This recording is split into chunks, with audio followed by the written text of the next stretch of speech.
to the American Sports Connection. I am your host, the one and only Joey Railroads. I'm here with my buddy Rygal. How's it going, dude? What's going on, buddy? How are you? I'm just trying to beat this fucking heat on the East Coast. Jesus Christ. Yeah, it's been uncomfortable. I'm not a fan. No, if I want to lose weight, I guess I should just stay outside all day. There you go. That's a nice, easy way to do it. Just melt the fat away. Yeah, well, it reminds me of the commercials they used to have on Saturday Night's Main Event. Just blow it away.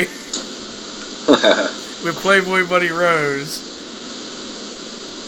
I don't recall. I just vaguely remembered that. Yeah, my old knowledge pops in and out, depending on how much weed I've smoked for the day. That happens. Alright, I figured we'll get into the most recent stuff that everybody, and obviously because you just watched it, the CWC.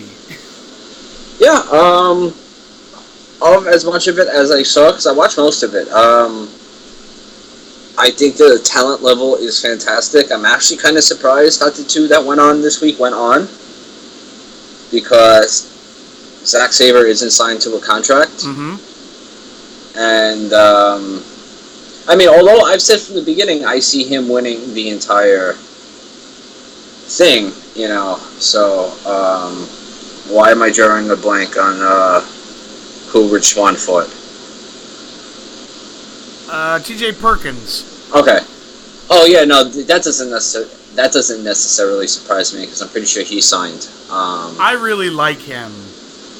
He's great, man. See, he's an example of what happens when you legitimately start at a young age, when your body's limber, before you start getting any fears. It's why the Hardys were to the level that they were at with their stuff, is because you start doing that shit when you're young. Like, if your son was to start with, like, gymnastics and stuff, by the time he's 19, 20, 21, 22, do you know what he would be capable of doing simply because he started it at such a young age? Yeah, he'd be super limber. Yeah, and it's like you get the knowledge in at such a young age. Your brain is developing so young. It's like, even if I was to start now, your son was to start now, and we would both go 10 years, he'd be far and away ahead of me, just simply because as his body and mind and everything is growing, he's growing with that knowledge. Yep. Plus, at that age, they're more of a daredevil to a sense. They're willing to do stuff that, you know, we wouldn't do. Well, a lot of it has to do with, like, okay, you know, like you see kids fall down and they get right back up, and you look at, and you think, if that was you, like, all kidding aside, like, you wouldn't be getting up that quickly. Like, oh. Your body would just hurt, and that's because as you get older, like, your muscles get damaged. Kids' tendons and stuff are, like, ridiculously limber at that age. Yeah. So it's like, if you start at that age, it's like swimmers, dancers, all of that. If you start at that age, you're just going to be fantastic. And TJ Perkins, the things he can do in the ring, it's like, just amazing what he can do. It's the knowledge of where his body is in 3 dimensions around that ring, because he can almost do things completely blind. Like, he knows where he is in three-dimensional space around that ring, probably better than anybody that I've ever seen. I thought him and Rich had a really good match. Oh, they're both amazingly entertaining. Like, to be truthful, I kind of got turned off after the first match because, again, I know how good, I was telling you this off the air, I know how good Zack Sabre Jr. is. It's just his extremely British style. Just, I can't be invested in a match when he's against another overly technical guy. And that's not a knock on the British scene. No, not at all. Absolutely. I look at him and I realize the stuff that he's doing requires more skill than half the stuff that's on the main roster is actually doing. Like, that transition, like, that's wrestling. Like, that shit hurts. That's not a body slam. Like, that's talent. Yeah, like when he's friggin' taking guys, like, hands back and fingers and bending them back. Yeah, if I want to show somebody what, like, a wrestling talent is, I would put on a Zack Sabre Jr. match. But if I want to put on a match to show somebody why I love wrestling, it's not going to be a Zack Sabre Jr. match. Right. But he would be Go ahead, I'm sorry. I was going to say, to be completely honest with you, I did the same thing. I watched the first match, and I was like, I mean, it was good, don't get me wrong, but I felt like kind of the same way you did, and I actually turned it off, and then I came back today and watched the other match. Yeah, I've just been kind of tied up the last 2 days, and I intended to do it all day today, but it's one of those things that 5 minutes, 5 minutes, 5 minutes. That shit always happens. Yeah, I looked at the time, and it was 6 o'clock. I mean, it was 7 o'clock. I said, oh, shit, let me start watching this. And I didn't expect to get as turned off. Not turned off, like, that's such a bad word, but other things had my attention more so at the time than NXT. And it just didn't do it for you. Yeah, no, and by all means, if we went on 1 hour later, I would have completely paid full attention to that match. I ran out of time. The other thing I really liked about the Perkins-Swan match was, excuse me, they had, like, such a good friendship that after the match was over, like, TJ Perkins hugged him, where it was almost to the point, like, I'm sorry I had to do this to you. That was, like, a cool moment. Yeah, I like seeing stuff like that. It, by all accounts, this has been like a really cool thing to be a part of because it's all positivity. It's not like what you usually see on the wrestling scene, by all accounts. Like, guys are in there, like, cheering for each other's matches instead of, like, trying to bury each other to management in the back. Just genuinely happy to be there and showing it. Absolutely. I hope this is, like, the door that opens things, because there was rumors if this was successful they were going to do basically a female version of this. You know what, and in a lot of ways I think that is the smartest thing that they can do, because through that you will get, that will sell women's wrestling for them. Yeah. As well as act as a recruitment system. Get people familiar with these guys. Because I'm sure a big part of this CWC, on top of providing fans with great wrestling, is getting fans exposed to these talents before they come on the roster. At least some of your fans.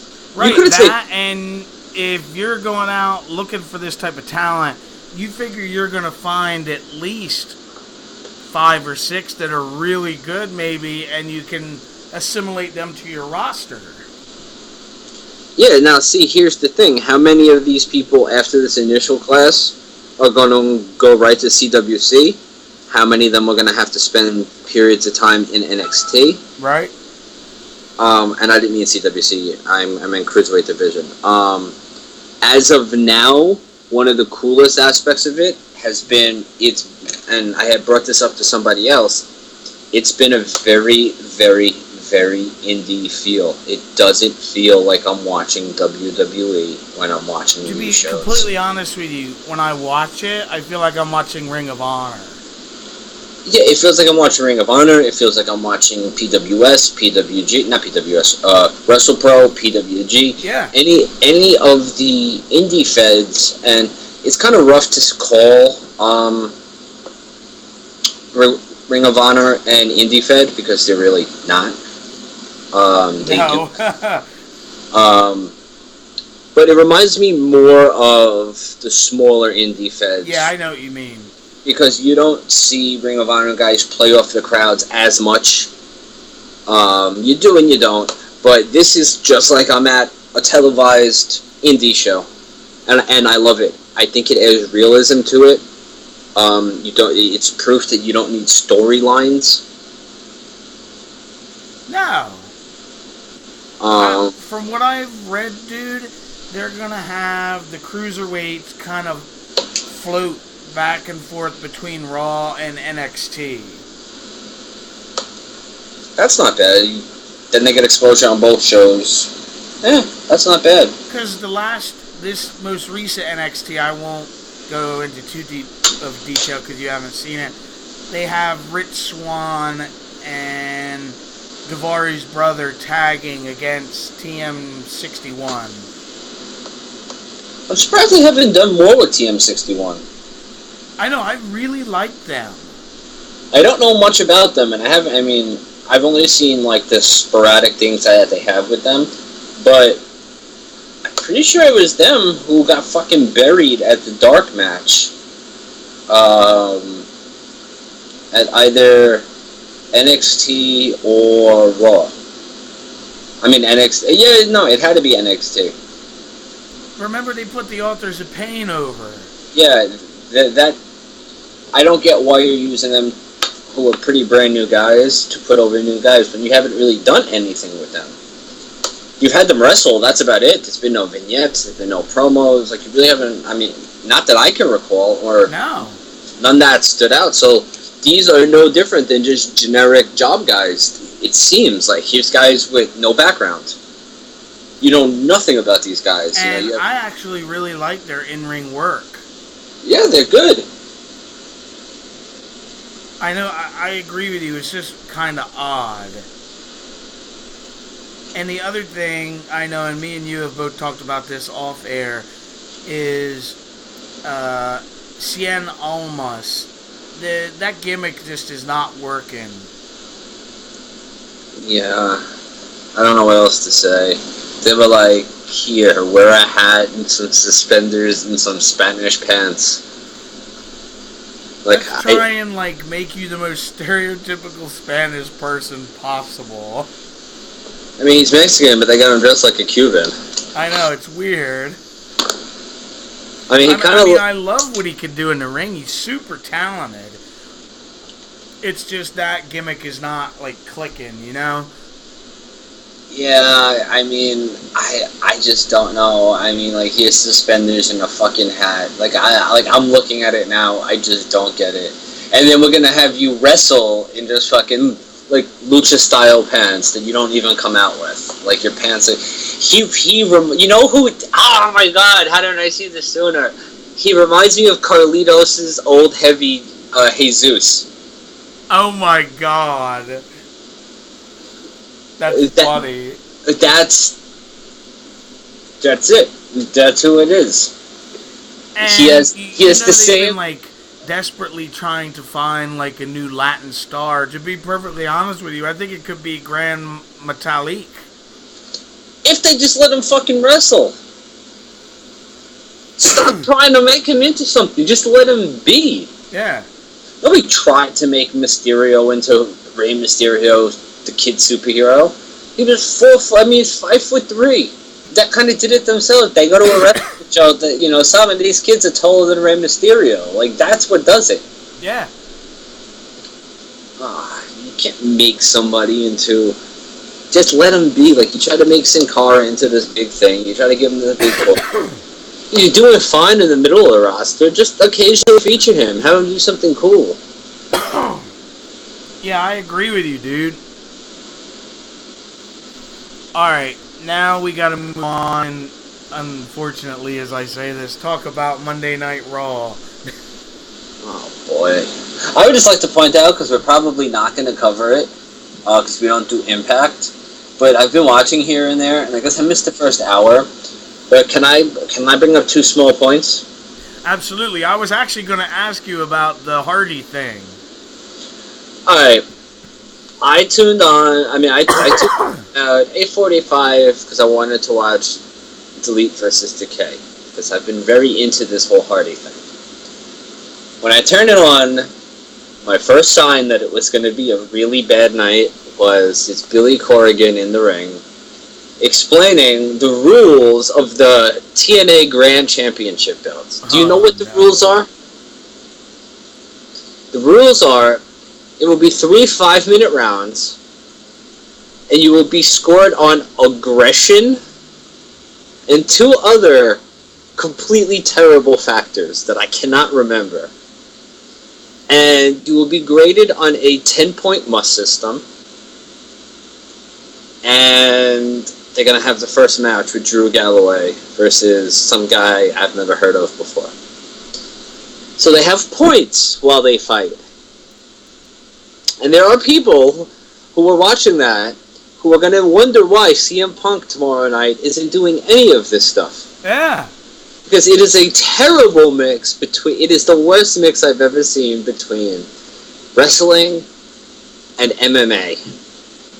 So the first match ends with a pinfall. So you start off this whole entire thing with points, and the points don't even factor into the first. I know I'm going to be in for a rough night. They did, a couple minutes later, about 10-15 minutes later, they show a vignette for the Decay. Some guy, first of all, you don't even know we're back from commercial. It looks like a car commercial. The guy sitting in his car, an old van, turns on the radio, music starts playing. You see this thing in the street. It's Rosemary. Long story short, she's in full gimmick. He's talking to her like she's some sexy broad. The Decay shows up all over the van. Next thing you know, you see this gentleman outside of the van, or pickup truck, laying on the floor. His pants are off, and Decay are driving away in his truck. I read this comment you had posted. Am I to believe that the Decay just raped the man and took his truck? I have no other thoughts on this matter. Oh, God. Then we go on to a second match involving these rules. And I got up, and I started playing video games. And by the time I realized it, Impact was over. I cannot tell you how Decay was. Because I was traumatized by Decay raping some guy and leaving him on the side of the road, and nobody making a single comment about it, like that was normal. That's frightening. So, but that was... that's just so weird how they have this new title and they're using these rules. But it's like they were wrestling, and then they would remember, like, it was time to, like MMA, and at one point, Mike, I have to find it for you and cue it up for you. I believe it was the guy that Galloway was fighting. Galloway was on this floor, and the guy got into a mount position, and the guy started throwing punches with two hands at the same time. So picture that. Guy is in full mount. That's weird. And he's throwing punches with two hands at the same time. But at the same, hands together like how a monkey would do it. Yeah, I know what you mean. And I'm like, well, I can see somebody who's never been in a real fight. The guy was all body. Guy looked like $1 million, but bro, those punches, like if Vince ever saw that, because Vince likes guys who could throw punches, bro, I looked at that and said, no. So. Yeah, well, that's what I always think of when I hear Vince, because remember Matt Bloom said that Vince likes guys that throw a good punch. Well, I mean, I'm sorry, I can't take you serious if you can't throw a punch. I mean, especially if half of your profession revolves around throwing fake punches. And see, it's funny to me because Vince says that, but his own son can't throw one. Oh, Jesus Christ. Shane throws...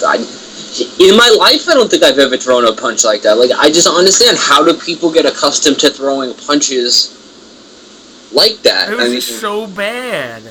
He's always so bad. You're Shane McMahon. There's no... Undertaker, probably the greatest fake punch thrower of all time. Couldn't show you how to throw a punch before your fight? One punch. That's all you needed to do, was throw one punch. Yeah. He fights like Stephanie. I will say this, at least Stephanie is a great heel where she could get you to hate her. Stephanie is fucking fantastic. You know what I mean? She can always draw emotion out of you. Yeah, she's great. It's the ring psychology that, for her, makes her so great at what she does. Oh, yeah. What I was going to mention about Raw was I thought it was a good show up until the Jericho-Rollins match. After that, it kind of just went into the toilet. Yeah, the first hour was good, and then we were having more fun in the chat than anything else, and then my computer turned off. And then I just watched it the next day. You didn't miss much. No, I really didn't, and it's sad because last week was so amazing. I mean, it's these peaks and valleys. Yeah, like the opening segment was phenomenal, pardon the pun, with Owens and Rollins and Steph and Foley. Oh, I agree. Absolutely. And then Jericho goes and breaks his cardinal rule, having new merch come out as a heel. I didn't even know that was the rule. Or that was like something he said he would never do. Oh, I never heard that. But this really took the shits, I think. Well, two specific things. One was shocking and one was just fucking terrible. The Shining Stars beating Enzo and Cass, are you kidding me? Oh, here's another, I mean, like, yeah, that's just, I stop it, Vince. But the other one that kind of was like, whoa, what's going on was, Bo Dallas. Yeah. What's going on with Bo Dallas getting a squash match? I actually liked how they made him, like, come out super aggressive. Bo Dallas was like that. He was like a pussy, and then he'd get, like, super violent, and, like, that's what he was in NXT. Like, that's not completely new, and I love that. You know, I mean... Yeah, maybe they're, like, rebooting him to a certain extent, you know? Yeah, they just debuted him as such a fucking idiot instead of, like, explaining behind it. Like, part of that was, like, yeah, he was a pussy, but he's also, like, he's a tough dude when push came to shove. Well, they just gave him that terrible Tony Robbins gimmick. Yeah, without properly explaining it. Yeah. Which is, like, the same thing with the fucking Vaudevillains. Like, that's more than a what you see is what you get gimmick. And they did... And I hate saying this because I don't like to trash on other fans, but most wrestling fans are not going to get that. Yeah, I mean, even if you expect a fan to... There's more to it than just get. Like, you know what I mean?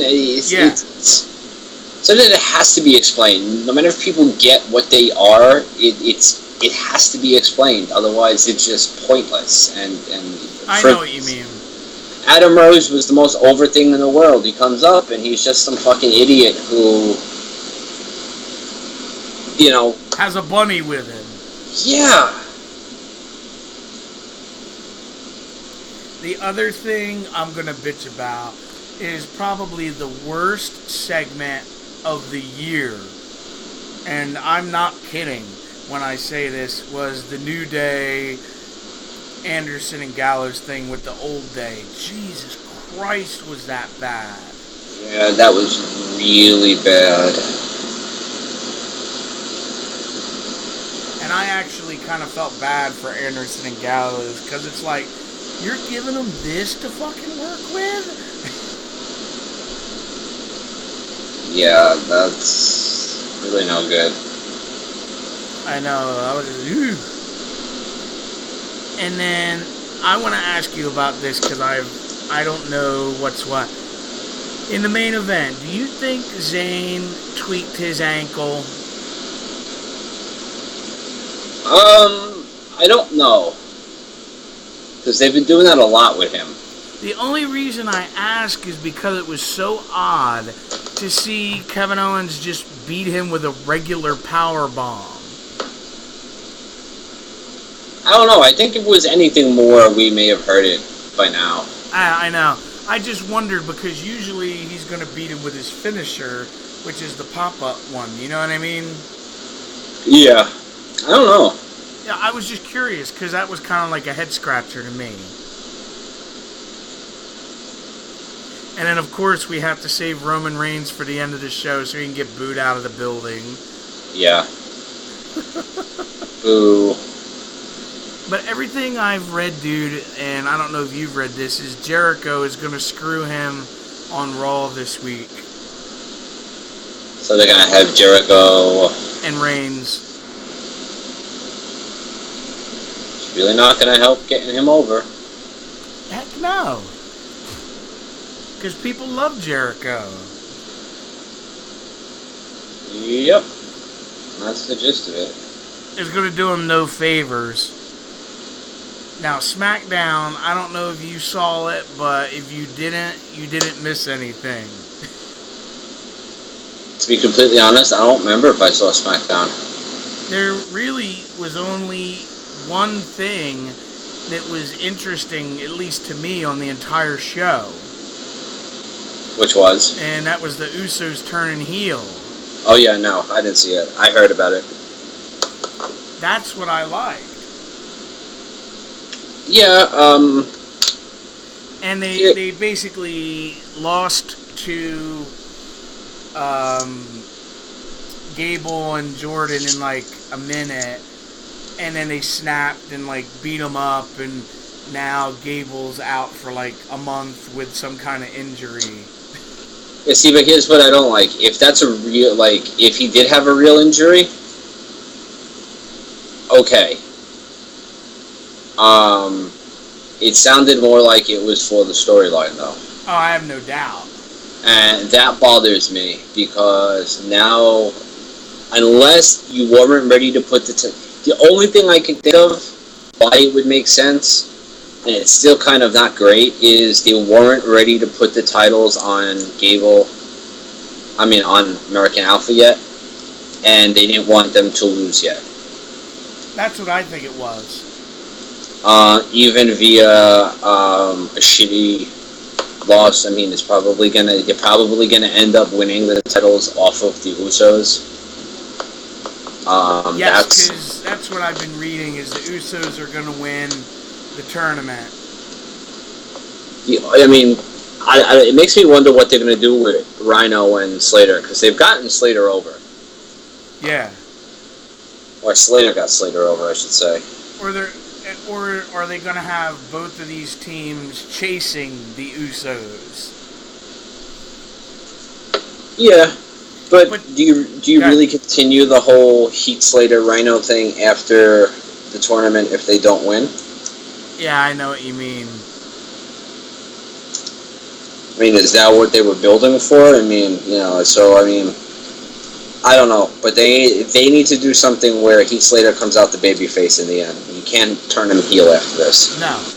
And I said, and I told other people this, I know I didn't mention it to you, now that they turn the Usos heel, I think they have to frigging change their look completely. Yeah, stop being so fucking colorful. Well, I mean, like, when I think of, like, a Samoan, I don't think of that. I think of, like, a fucking savage, like the Samoan SWAT team was back in the 90s. Or the Head Shrinkers. So you want them to take a stereotypical gimmick? And we were just complaining about CN? No, but I meant, like, most Samoan people are tough as hell. Well, you can have them. I mean, because remember when they debuted, they were the intellectual Samoans. Like that was their gimmick when they were that they wanted to be more than just portrayed as typical savages. So I mean, I don't know. Turn all that fucking colorful shit to like black leather or black and gray, black and white, very like primal colors, black and red. Like yeah, that could work. I mean, but I definitely wouldn't take. I mean. I wouldn't make them savages, but they already got the tats and stuff. Maybe get away from the face. In the middle. Maybe get away from the face paint. Yeah. Or or do different face paint, kind of like how Legion of Doom had. So it's not like, oh well, you're one Uso, I'm the other Uso. It's only I don't know. Maybe make it more like war paint in a sense. Yeah, exactly. Kind of like, okay, you want an example of a cool hybrid? Tama Tonga.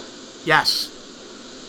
If you want to do something like that I'm cool with, because again, you're not making them savages, but you're like still paying homage. It's kind of like somewhere in the middle. Yeah, I mean, because you've already had one Umaga, and you had the Head Shrinkers. I mean, so it's. I know there's like a 10-year rule with gimmicks, but I know what you're saying. It's just, my whole thing was they have to switch it up. They just can't be, well, the fans turned their back on us. We're angry now, but look exactly the same. Is that what they're going with? Yeah, that's what they said in their, on that, like, talking smack thing. They're like, we just couldn't take it anymore. The fans turned their back on us, and Oh, okay, yeah. you know, and that's legitimate because they have said in interviews that they felt they were lumped in and booed because they hung with Roman Reigns. That's extreme. That's it. Now, what they all should do is create a fucking heel faction with the three of them. Have the Usos come and interfere on his behalf or something. Yeah. See that? Hold on. You want to get Roman Reigns over as champion? That's what you do. You put him in a main event slot against Kevin Owens, and you have the Usos come and interfere and have Roman take the title. Then you'll get him over as a heel champion. Like that, right there would be all you need. But then again, you would turn. I was going to say they should have like an all Samoan faction. Yeah, the fucking Tamina, make her not useless.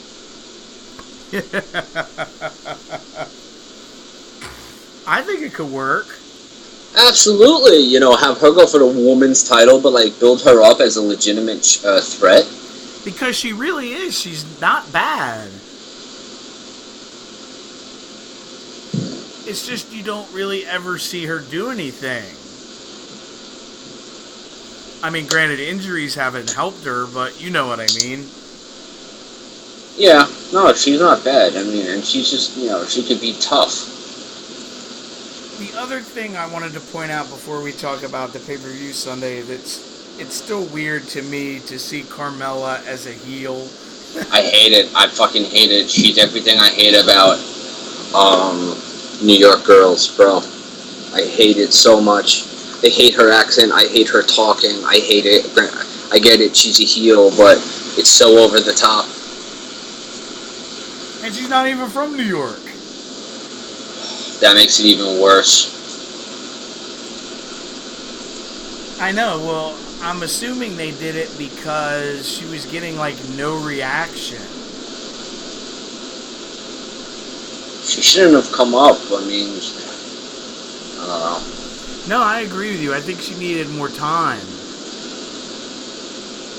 Yeah, dude, she's from freaking Massachusetts. Oh, that makes it even worse. Oh, shit, Dan. You see the weigh-ins today? Yes. You saw CM Punk just fucking stand right up to Gall? Yeah, and, like, go schizo on him. Well, he just stood there staring. And he That's wouldn't, awesome. he wouldn't shake his hand.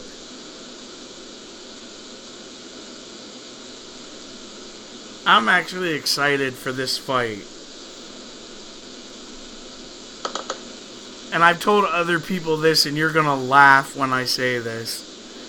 I want Phil Brooks, because he doesn't want to be called CM Punk.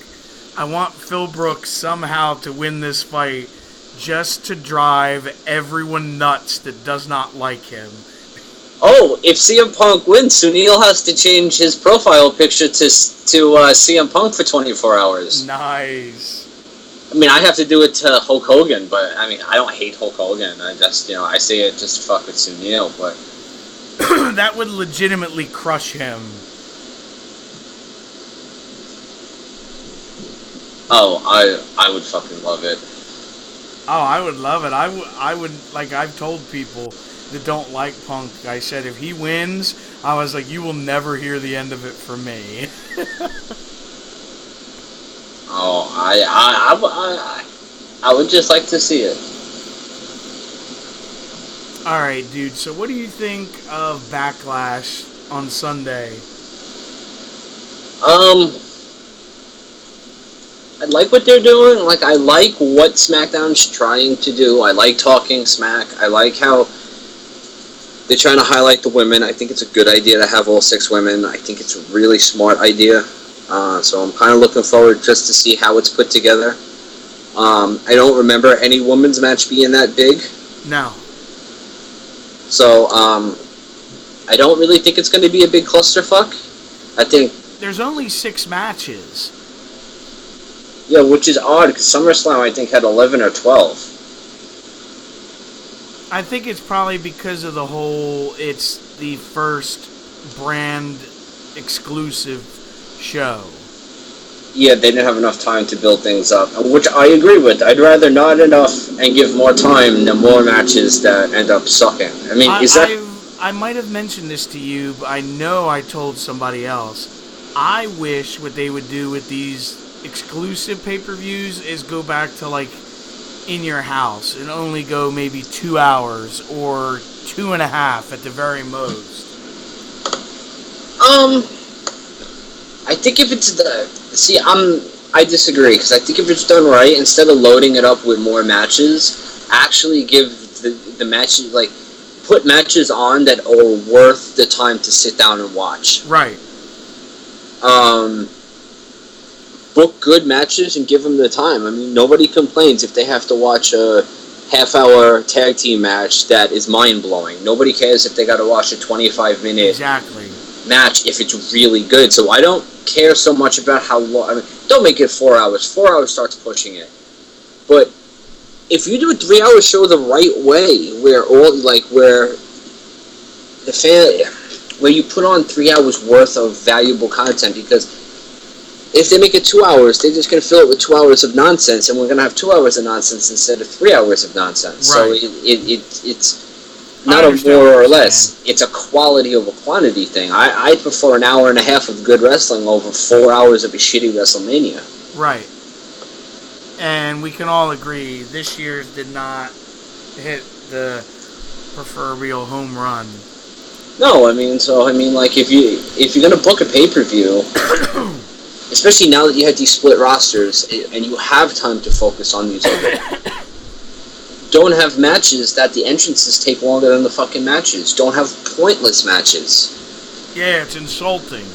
I'm not gonna tell them how to book. That's their job, but this is what fans want. We want matches that, like, fine, you want to tell a story. Tell a story in the ring. It doesn't have to be false finish after false finish after false finish. Right. Just fucking, like, have it be a point. Having somebody come out and squash on a pay-per-view, there's no reason for that. I mean, Braun Strowman should never be on... I mean, he's not, but I'm saying in general, you should never have squash kind of matches on pay-per-views. No, I agree. People are paying for that. I agree with you. Alright, dude, I'm going to run down these matches and you can give me your opinion. Okay. Alright. We have The Miz against Dolph Ziggler for the IC title. Don't care. I like what they're doing with The Miz, but they've tried so many times with Ziggler, I just don't care. I'm bored. I know. I think it should be a good match because I can admit that if you have the right guy in with The Miz, he could put on a good match. Oh, I love Miz. I've been a Miz marquee since he was a fucking, since he was champion. Since before he was champion. Okay. I've always been a Miz fan. I like what they're doing with him. I think he's vastly underrated, considering where he came from, and I think that's why he has one of the highest respect levels in the back legitimately, because he did come from nothing. He got hazed by JBL. Like, I laughed. You listen to JBL put him over now? A lot of that's legitimate. Yeah. And for those of you who don't know, fucking JBL hated The Miz. The Miz has told the story about how JBL used to mock him openly with, like, positive statements, but it was all passive-aggressive bullshit. And yeah, because JBL was a big bully in the back. Oh, you know what I love about you, Miz? And he just, all the, like Miz's mistakes and fuck-ups, like, he'd highlight, and now he puts him over more, and it's not just the heel announcer being, having to do his job. He's earned respect for The Miz because of what The Miz has gone through. I'd like to see The Miz retain, otherwise this whole sudden change means nothing. But I'd like to see him stop with the whole Hollywood gimmick, which is fucking stupid, and make him, give him an edge. Like the edge you've seen over the past couple weeks. I still think that his Talking Smack promo was one of the best delivered that I've seen in a long time, period. And then he, I know you didn't see it this week, but he had a really good promo to open SmackDown this week. Was really, really good too. That's what I've heard. And I keep meaning to go back and watch it, but I didn't. but I'm gonna do it as soon as we're done here. Right. All right. Yeah, I feel the same way that the Miz is going to retain because Ziggler can't be taken seriously. Yeah. I mean, especially when he's losing to Baron Corbin however many months ago, and you throw him in a world title match, and now this title match. I don't know what they're doing with him, and I feel bad for him because he's such a good talent. He's one of those that are too good. I agree. All right. Next, we have Randy Orton versus Bray Wyatt. Again, it's been built up so fast, I don't care. But I think it has the potential to be good. They're both very psychological wrestlers. They're both very slow in the ring, so I think it could be a really good match. I am wondering if this is where you see Luke Harper return.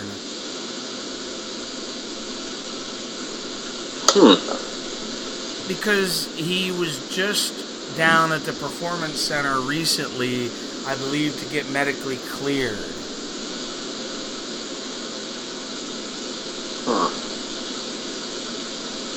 But I don't know what kind of shape he's in, you know what I mean?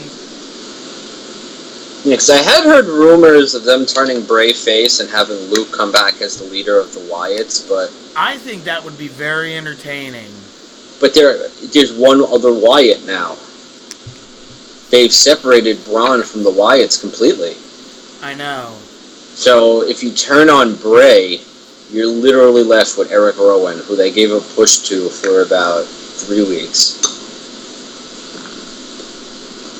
So I don't know. I mean, but they did just sign Crazy Mary Dobson, so if there was ever time to bring up a Sister Abigail. Oh, that fucking writes itself. Oh, look, we booked somebody. There you go. Here's your role. Do whatever the fuck you want. Be crazy. Here's what you need to say. She would fit that role perfectly. Absolutely, and it's very few times do I say that, but that was made for her. Yeah. I can absolutely agree with that, but I'm not an Orton fan, and you know this, but I will never take away what he can do in the ring. Super talented guy in the ring. Just the whole gimmick and his, I don't know, it just doesn't do it for me. I mean, I believe I told this to Kevin, the wrestler, that I just didn't see it with Orton, and he didn't react well to that. Apparently, I'm missing something greatly when it comes to Orton. Now, I know I'm watching somebody great in the ring, but to hear people put him over as one of the greatest in-ring guys and his psychology and stuff, I mean, it's I kind of see it, but it was just I look at Jake Roberts and I'm I don't know if I put him in the same league as Jake. But then again, Jake is the greatest of all time when it comes to ring psychology. And I've told you this privately. When Orton and Sheamus had their feud, that damn near killed me. It killed a lot of people. You start off a pay-per-view with that? My God, I almost fell asleep, dude. Speaking of, I did want to kind of point out that when, what's his name, lost the first match, Cesaro? Yes. I said, how much you want to bet they're going to do a thing where Cesaro goes down 3-0 and has to rally back? Of course. And lo and behold, a couple weeks later, he's down 3-0. I mean, I will be the most surprised man on the planet if Sheamus goes over. Well, 4 in a row. Cesaro, it's 3-1 now because he won one of the matches at a live event. Well, that's some bullshit. I mean, thank God, but they throw his first win in a live event. It was in on the UK tour or wherever the hell they are. It don't matter though. I mean, your whole angle's on television. I know. It just proves that this whole angle's bullshit to begin with. Yeah. All right, dude. After that, we have the Usos against the Hype Bros, and whoever wins that match faces Slater and Rhino later in the night for the tag titles. Wait. Go back and say that again? The Usos and the Hype Bros. Yes. And whoever wins faces Slater and Rhino for the belts later in the night. Yeah. Oh, we said it before. We both think it's going to be the Usos. I don't mind it if they're a heel tag team champion. That's fine with me. Yeah, I mean, if they're gonna do something right with this, then yeah, I'm cool with it. Absolutely. All right, next we have the 6-pack elimination challenge for the women's championship. I didn't realize this is an elimination match. Yeah, I don't know if that was thrown in, but I noticed that when I was watching Talking Smack, that it was called the 6-pack elimination challenge. I was watching something and I heard the elimination. And you kind of perked up. Yeah. So, I have no idea who's going to come out with that one, and I'm actually, I'm really looking forward to that. So, I kind of hope it would be Becky Lynch. The reason I say that is because it feels like all the other ones kind of already have feuds set up to a certain extent. Yeah. But, I mean, I could be wrong. I wouldn't be shocked, though, if Nikki Bella wins it. No, I wouldn't. I wouldn't either. That would actually make the most sense, because she's been getting such an ovation that I even think that, like, they're surprised with her reaction lately. Especially in Brooklyn. Yeah. You ain't kidding. I was shocked. Bro, I was sitting there like, what is going on here? Like, I know where I'm sitting. Bella. I said, bro, like, you have no idea. I was sitting around just, like, looking around, like, where the fuck am I? That's hilarious. Oh my god, it was so bad. If it's an elimination match, it shouldn't be too bad, because it's like, okay, you get your shit in, and then I'll take a break, and then you get your shit in, and then I take a break. Yeah, for the most part. I just hope Naomi doesn't hurt somebody. No, I mean, I don't know. You're gonna be the most surprised to say this, but I'm actually liking Naomi this time around. Holy shit! Yeah, bro. Me and Tarek yourself before you wreck yourself gotta like meet up and talk about like Naomi moves and stuff like that. No, I really like her since she came back. I kind of like her entrance, and she hasn't done anything terrible since she's come back. No wonder it's so fucking hot out. Why? You saying nice things about Naomi. Yeah. No, you're right. It's surprising for me too. But I was like, she came back and I was like, I could get behind this. Let's see. I definitely do not see Carmella winning. I don't see Alexa Bliss winning. I would be so surprised. I mean, like, I look at Natty and it's just like, you're so irrelevant. Like, anything she's in, and I'm like, oh, I did see SmackDown because I saw this whole mess in the beginning. Now that I'm looking at it, and I remember, like, I just remember feeling so bad when Natty's like, you will address me as the Queen of Hearts. It's, shut up. Like, nobody was talking to you. You're just like, wow, I feel so bad for you right now. And I was like, I'm the Princess of Staten Island, and y'all address me as the Queen of... Like, Grandma, go away. And I don't mean it because she's old, just because she's plain Jane. Like, I've watched enough of her on Total Divas. No, because to be like, it sounds like the Queen from Alice in Wonderland. She's just so boring, and it's like, I don't know. I'm just I think Becky Lynch just got very lucky to have been lumped in with the other 4 horsewomen, or the other 3 horsewomen. So I don't see it. I don't see anything she does where I'm like, oh man, she's a great worker. I like her, and I will say this. She's gotten over on her own, like, because the company is just kind of like, you know what I mean? Yeah, no, I mean, I don't know. The one thing I will say I don't like, but the fans really like it, that she's added on, is that thing where she's, like, almost kind of, like, hulking up, and then she, like, acts like she's throwing, like, a bow and arrow or something. I'm like, what the hell is this shit? I hate pantomime. You know what I mean? Where she's like, yeah. Yeah, like, I just hate pantomime stuff. Like, I hate the Roman Reigns wrist cock. Like, that's taking a level of, like, you're not really pulling on a bow. You're not cocking your fucking hand. Like, stop it. You're not a fucking mime. Stop it. I was gonna say, you must not like mimes, then. I like Tapeface on America's Got Talent. I like real miming, but stop pantomiming. Like you're wrestling. Like, this is... Okay. I don't know.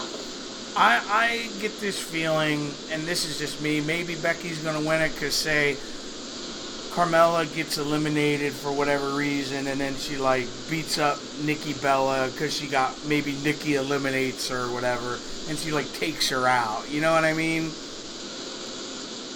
It's possible. I think it's going to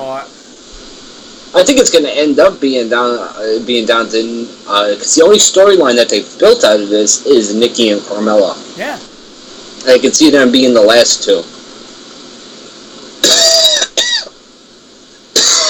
Yeah, because I'm trying to think. The others really don't have any, like, issues.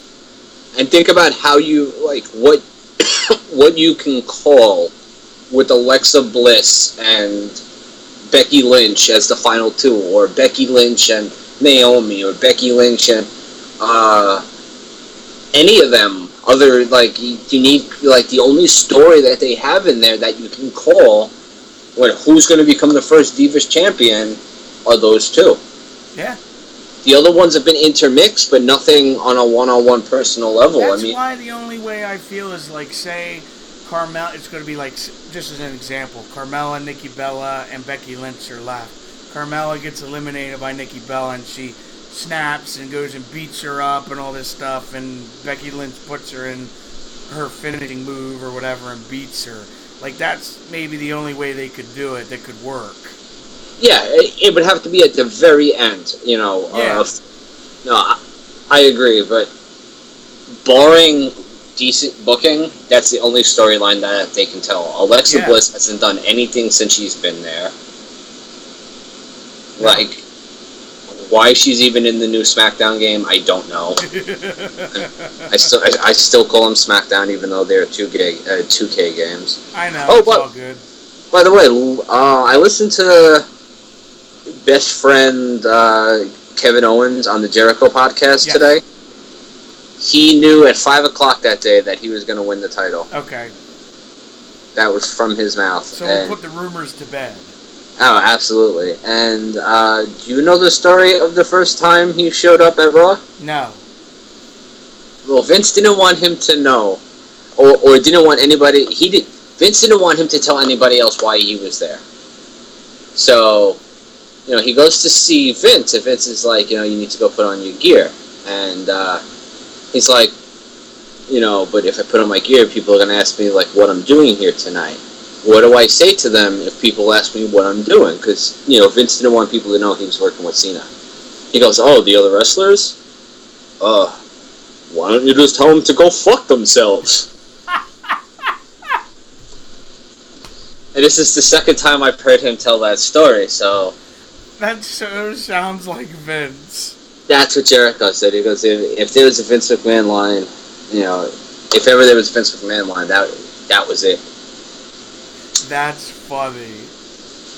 So Owens is like, I'm just going to start my whole WWE career by walking around telling everybody to go fuck themselves. Like, hey, Kev, nice to see you. What are you doing here? Go fuck yourself. What have they got you doing here tonight, buddy? Go fuck yourself. Like, what? And then the other thing I thought was cool was the quote I sent you. What he said to Vince and what Vince told him when he got in the back after he won the title. Where did you hear that? I can't remember the name of the site. Because he said that exact word for word on today's Jericho podcast. Well, then it must have come off of there then. But you told me this a couple days ago. Yesterday. The podcast came out today. Because it was a dirt sheet that I read it on. Huh. Unless, I don't know, because it,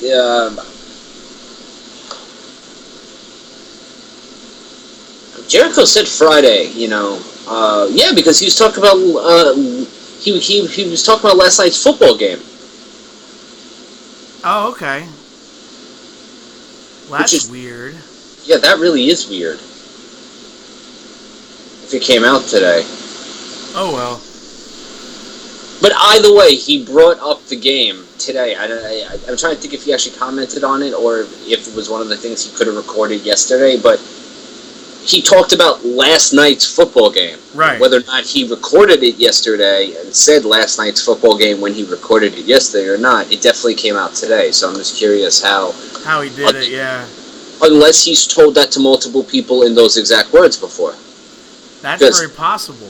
Because Kevin Owens is pretty good at telling the exact same story if asked. Like, his stories don't really change. So if you hear it in one place, he's not going to tell you a different story about, you know, or supplement different words into a particular thing. He sticks with the same stuff. Right.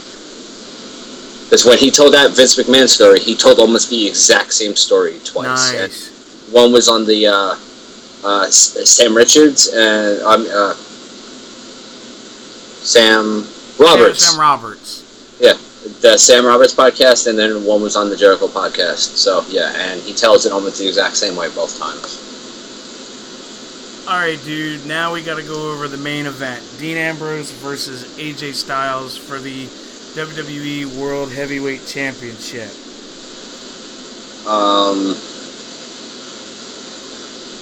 I would put it on AJ. Yep. I don't know. They're going to, but I don't know if you feel this way, and I've discussed this with other people. I don't want to say I dislike Ambrose. However, his title run has kind of just been like, eh. You know what I mean? Yeah, kind of like a placeholder. And it just, like, his matches lately just feel like he's not into them. Like, he's just kind of going through the motions. I don't disagree. I mean, I don't know if that's true, or he's got, like, something going on, or it just, I don't know, it just feels flat. So, I would not mind at all AJ Styles winning it, because if you're gonna let the dude beat Cena, then just let him be the king of the show, you know what I mean? No, I agree. It's funny, I just remembered when I mentioned Cena. Did you see what happened in Cena's match over in Europe today? It was in one of the groups I'm in. Yeah, I'm the one who posted the picture. And were you the one that did it? Yeah, and then Eric found the video. Yeah, I was going through Reddit. Reddit is a surprisingly good source of wrestling stuff. Yeah. I was like frightened when I saw that. I was like, Jesus Christ, he could have got really hurt. Yeah, you see fucking Cena's hands come up. It looks... Bro, I watched that on loop of just, like, Big Show, like, sliding down. It looks so funny. He's just loop, loop. And for those that aren't familiar what we're talking about, I'm sure you can find it on YouTube now. The Big Show was wrestling John Cena at a live event. It was in Milan, wasn't it? Manila, Philippines. Okay, thank you. And he went to do, like, the old Vader bomb off the second rope, and the rope just basically broke and gave way. Yeah, when he put his left leg up, the left side of the turnbuckle popped out, and the right side stayed taut for the most part, but the left side just completely buckled. And even being 450 pounds and not being very nimble, all his weight was on there. So yeah, he could have easily blown out a hip. He's very lucky. Yeah, I mean, as funny as it is, you know, I mean, granted, he held on for dear life, but that could have been really bad. And Cena could have been legitimately... for John Cena, who's laying there. Yeah, I mean, like, granted, I'm sure John Cena's taken being fallen on before, but when you have, like, somebody the size of the Big Show... It's basically a giant. Yeah, and God forbid his head would have just come down on Cena's face. Like, it's legitimately the size of a fucking bowling ball, if not bigger. Like, having a bald head like that come crashing down on your face from that height, because he's up on the second rope, that could have been really bad. Like, I would have loved to have just asked Cena what he was thinking at that exact moment. Like, dear God. Why don't you go YouTube a landslide video? Yeah. I've seen a couple of them where, like, guys get caught in landslides. I'm pretty sure any of those seconds in that video would be going through John Cena's head. You're not kidding it. Alright, dude, we're going to talk about one more thing and then we're going to get the hell out of here, because I brought this up briefly earlier and we'll discuss it because I've heard this is as of yesterday, it was breaking news that Paige has apparently quit the WWE and has hired lead counsel to somehow get out of her contract. Fuck that talentless English lady. I have not seen one iota of skill from her since she came up to the main roster. She's done nothing for me to think like, wow, WWE is going to be missing something. She had one cool submission hold. This is my opinion. Yeah, and this is my opinion, and I do not speak for Mike or for the podcast. But I just think she's boring. She's bland. I have no idea what she was screaming about. This is my house. No, it's not. You've been here like 2 weeks compared to some of these people. If anybody, this is Natty's house. There was no context behind this is my house. She was just boring and bland and alternative and pretty. That was it. I've always said this, and I've probably told you this before.